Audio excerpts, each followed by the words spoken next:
All right, broski, we back with another video. It's on Jeremy Ethier, bro. Yeah, that's right. It's the number one workout that blew up my shoulders. 3 exercises. So exercises blew up his shoulders. Okay, let's see this. Today I want to share the one workout that blew up my shoulders. My Filipino genetics blessed me with a 1-to-1 shoulder to waist ratio and narrow clavicles that made me look frail. If you're asking me, he hasn't changed since he started this channel. He looks exactly the same. The shoulders and everything. I don't know what he's talking about. Are people so dumb that they don't look back at his old videos to see if he ever changed, and he hasn't changed at all? And weak, but I refuse to let my genetics define me.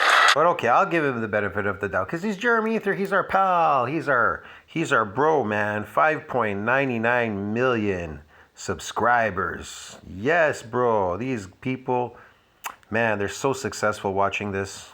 Successful channel. This past year, my shoulders blew up. They're wider, broader, and fuller than they've Really? I'm gonna take your advice, man. God, Jeremy, you're a fucking genius, man. ever been. I didn't use any of this either. I followed a simple, You didn't use any of that? What's in there? What is that? Is that insulin or something? Look like an insulin needle, bro. Don't take that. It's dangerous for you. science-based workout that's worked better than anything I've tried in the past. There's only 3 exercises, but proper A science-based workout. Exercise 1, 2, and 3, bro. Shoulder form workout. is crucial, so pay attention. First up, the side delts. This is the part of the shoulders that broadens your frame and is where I put most of my No, really, Jeremy? The side delts? I had no idea. This is incredible, man. You're a fucking genius, bro. effort. Now in the past, I'd always just do your typical dumbbell lateral raises, but there's an exciting new area of research called Isn't that what everybody does in the gym, Jeremy? Come on. Must be working for everybody. They must have huge shoulders like yours, boulder shoulders. Look at those boulder shoulders you have, Jeremy. They're massive. long muscle length training that suggests this may not be ideal for growth. This research has shown muscles tend to grow better Oh, so they grow better lifting weights. Weights make them grow. Well, I understand now. if they're challenged in the stretch position. Because I'm a breatharian. I didn't know that. I thought my breatharian diet would make them grow, but now it's the weights that will make them grow. You're a genius, broski. For example, one study published just this year found that preacher curls, which challenge the biceps the most right around here when they're almost fully stretched, grew the biceps 150% more than incline. They were fully stretched going up? I thought they get stretched when they go down. Oh, this is a new technique. There's a different kind of stretch when it goes up. Oh, I see. 150% more growth in the biceps. Well, 150% more what? How much is the growth? Like, is it like in centimeters? Is it an increment? Like, what's the growth? Is it microscopic? Like, what is it exactly? Could you actually visually see that growth, or is it microscopic? Like, how much is it? How big is it? What are you getting there? Is it like 0.5 pounds? Like, what is it? They didn't mention anything here. What is 150%, Jeremy? Come on. Dumbbell curls, which are instead hardest right around here when the biceps aren't stretched as much. Similar findings have been shown in the triceps, hamstrings, and quads as well. So although the shoulders have yet to be tested, it seems probable they'd also benefit from this. But the thing about dumbbell lateral raises is they're easiest at the bottom when the delt is fully stretched and hardest at the top when the delt is fully contracted. The opposite of what we want. So my main exercise was instead behind the body cable lateral raises, where I Oh, behind the body cable raises. That's the one you gotta use in the gym. Now I understand. Okay. stand in front and to the side, so my side delt is now stretched behind me. But simply stretching your delt isn't enough. You need to make sure the cable is at the right height so it challenges your delt the most when it's stretched. If the cable's set at the very bottom, the exercise will challenge your delts closer to the end. Whereas if you bump it up by 2 or 3 notches, the exercise will now challenge your delts more at the beginning when they're Wow, just that small little variation. It'll challenge it and it's gonna grow, bro. It's amazing. I had no clue. stretched. Now, if you don't have access to cables, dumbbell lateral raises are still a great option and are probably complementary to this exercise. And you can implement the stretch research Oh, I had no idea. The stretch research. Okay, that's what it's called. with them by first doing as many full reps as you can and then finishing off your set with partials at the bottom to work your delts more in that stretch position. That said, there is one more tip I applied to my side delt training that made all the difference. It has to do with how much weight I used. Usually, whenever I do lateral raises and try to increase the weight, my form would get sloppy. Jeremy, you have a lot of You have a lot of videos here, Jeremy. Hold on a second. Let's see. You're like a professional, bro. I don't see how many. Oh, 259 videos. And wow, 9.99. 299 out of those 299 videos, you've got everything. All your videos are to get these muscles to grow. Why do you need 200 so many videos, 259 videos explaining this? Why do you need so many to explain this? And I'd start feeling it all in my traps. But a recent 2022 study helped provide a solution to this. One of our Built with Science researchers, Daniel Plotkin, actually ran the study, so I'll let him. Holy, Daniel Plotkin, bro, he's famous, man. Yeah, I know him, man. He lived down the block for me a while back, you know. Yeah, he's a cool dude, man. Yeah, he taught me everything I know, Jeremy. Share the results. We took trained individuals and we wanted to answer the question of if you increase. There he is, Daniel Plotkin, bro. He's a Ruski, I think. Yeah, I should ask him if he's a Ruski. Looks like a Ruski, bro. Reps or you increase in load, will there be differences in muscle size? So see, if you increase in reps and in load, there'll be a difference in the muscle size.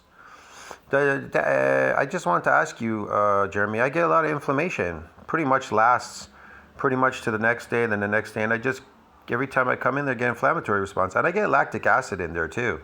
But I eat a lot of glycogen, bro. I'm always glycogen storing. I get a huge pump when I work out, Jeremy. One group, the load group, each time. And then after this workout, I measure my arms. And they're actually bigger by 0.5. Yeah, I grew. They trained, they tried to increase in the amount of weight, while the reps group stayed at the same weight each session, but tried to increase in reps. So at the start of the study, the reps group was doing 10 reps per set. And by the end of the study, after the 8 weeks, they were doing between 16 and 20 reps. What we found was, from measuring... See, the one thing I like about exercise that you're teaching us is that food doesn't build muscles, man. You can literally build these muscles doing exercises. They build the muscle, the weights. By pushing the weight builds the muscle. And I, especially on my breatharian diet, even though I'm not really eating any matter, I'm just living off air. But it's gonna grow magically, bro. You're such a genius, man. No wonder why I watch your channel, Jeremy. I love you. Multiple thigh and calf muscles is that this might be surprising, but there was virtually no differences between groups. So it seems like there's a good amount of flexibility in what you can choose for your progression. So it could be reps and flexibility, yes. It could be load. So I applied this research by sticking to the same weight every week and trying to do just a couple more reps than last time. I'd start around 10 reps per set and nice. I'd spam them with dumbbell reverse flies and the reverse pec deck and couldn't figure out why they just wouldn't grow. Well, here's why. So you try to figure out by then doing all these flies and everything for your shoulders and why they wouldn't grow. Yeah. Maybe they're not growing because protein synthesis needs to exceed that breakdown for muscle to gain mass. And if it's not, they're never growing. See what I mean? Like, I don't know, man. Is that the type of growth you're talking about? Or you're not eating enough glycogen load in the muscle? What happens when you get a lot of glycogen to pump in there? Doesn't it grow? Because we've measured our arms in the gym, bro. Our friends and us, and they grew. They got big. Yeah. But I'm on breatharian diet now, man. So I'm trying something new, bro. You know that muscles are best grown if the arm path of the exercise matches the direction of the muscle's fibers. In the case of the rear delts, they run at a... So they grow better when they match the direction they go in. They grow. Oh, okay. What kind of growth is this exactly? What type of growth are we getting here in the muscle? Is it fluid? Is it protein? Is it glycogen? What kind of growth is it? Is it lactic acid? Is it this molecule buildup? A buildup of chemicals from inflammation? What type of growth? You didn't mention. Come on, Jeremy. Don't keep us in the dark. About a 45-degree angle. This is why some people can end up building massive rear delts without even trying. Really? This is why they could grow rear delts? A steroid guy. You show us a steroid guy why he could build them. How come you can't look like him?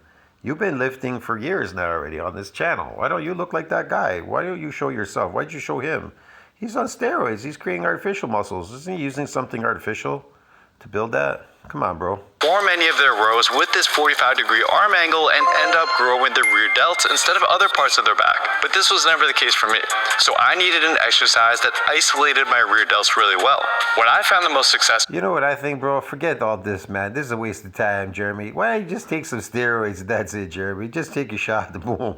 Yeah, you're gonna get this just. Was using this 45-degree arm angle during the reverse cable fly. What is all this spending all this work on moving weights around? Just take a shot, bro. You're gonna get massive shoulders. With a few steps back from the cable to make it more difficult near the beginning of the exercise when the rear delts are more stretched.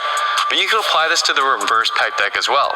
Move the seat up high, and instead of sitting right up against the pad, scoot your butt back and lean your chest into the pad. This way, your arm angle will now line up better with the rear delt. And so if you sit like that, then they're gonna grow because they weren't growing before because you had your body straight up flush against it. I got it. And if you don't have access to cables or machines, you can do an incline dumbbell row with your arms kept in that 45-degree angle. Cool. In studies, researchers would count one set of bench press as one set for the chest, but also one set for the front delts. Okay. Matches quite well with overhead shoulder presses. Now in the past, I'd always do standing barbell overhead presses, but over time they just really started beating up my joints and it was always a struggle to stay balanced. So I switched this exercise out for a more stable and smoother exercise on my joints, the seated dumbbell shoulder press, but not the way most people do it. Let me explain. Bring your arms up directly to your side with your elbow at a 90-degree angle. Then without arching your back, rotate your hand back as far as you can. How far could you go? A 20. Why not just lower the weight? And you don't have to do it so heavy. Then it wouldn't be beat up. 20 study with over 24. Oh, I guess you didn't think about that one, eh, Jeremy? Well, just helping you, man. 100 participants found that on average, they could only get to about 60 degrees. But take back about 1 to 2 notches, and as you can see now, it'll require far less shoulder mobility. Once Okay, Jeremy, I'm trying this right away. I'm going to the gym right now. to set up, line up your arm with a warm up. You could do this on a workout on its own, but I'd recommend splitting these exercises up into 2 to 3 of your workouts throughout the week. Now that said, research is always evolving. I may end up being wrong about all of this in a few years' time, but I will do my best in keeping you guys updated with the latest science. So far though, the research is promising and it seems like it's working. And if you guys... It's working, bro. You're massive. But then again, you look, I guess, I don't know. You just haven't changed since you first started. I don't know. Is this really working? Oh, update us, please, okay, Jeremy? We want to see. just want a step-by-step plan that Show us the results, Jeremy. Show us the results. Show us your blood results too. takes care of all the science and guesswork for you so you can build muscle and lose fat. Cocoa Puffs with strawberry? What was that? That looked like some weird puffy things. They're gonna build your muscles? Wow, this guy looked like he just got skinny. He built muscles by getting skinny? Holy shit. As efficiently as possible, just take Oh, here's another guy. He got skinny too. He got muscles by getting skinny. our quiz at builtwithscience.com to find the best plan for you and your body. I highly recommend giving this video a watch next. I guess none of this works, man. You have to get skinny to pretend you have muscles. By losing body fat and exposing what you have underneath. Shit. Man, I didn't know that. This sucks, bro. That's just crazy. Which dives into all the exercises that are known to provide better muscle growth because of the stretch research we talked about earlier. Thank you so much for watching, and I'll see you next time. Wait, what did he say here? Wrong about all of this in a few years' time, but I will do my best. Did he say he's wrong about this in a few years' time? Holy shit, this is bad, bro. Watch this. Let's hear him. And if you guys want a step-by-step plan that takes care of all the science and guesswork for you so you can build muscle and lose fat as efficiently as possible, just take our quiz at builtwithscience.com. Workouts throughout the week. Now that said, research is always evolving. I may end up being wrong about all of this in a few years' time, but I will do my best. Research is evolving. You may be wrong about this, so everything that you're doing here could be wrong? That sucks, man. You got 5.9 million minions on here. They may be doing it all wrong. And then you're going to come out and tell them you've been doing it wrong? What the fuck, bro? Why don't you do it on yourself and tell us if it's wrong or right? And keeping you guys updated with the latest science. So far, You're though, going to keep us updated with the latest science? What the hell? This is crazy, man. I'll see you in the next one. Oh, Jeremy, man, you disappointed me, man. I don't want to make mistakes, bro. See you in the next one. Ciao, bros.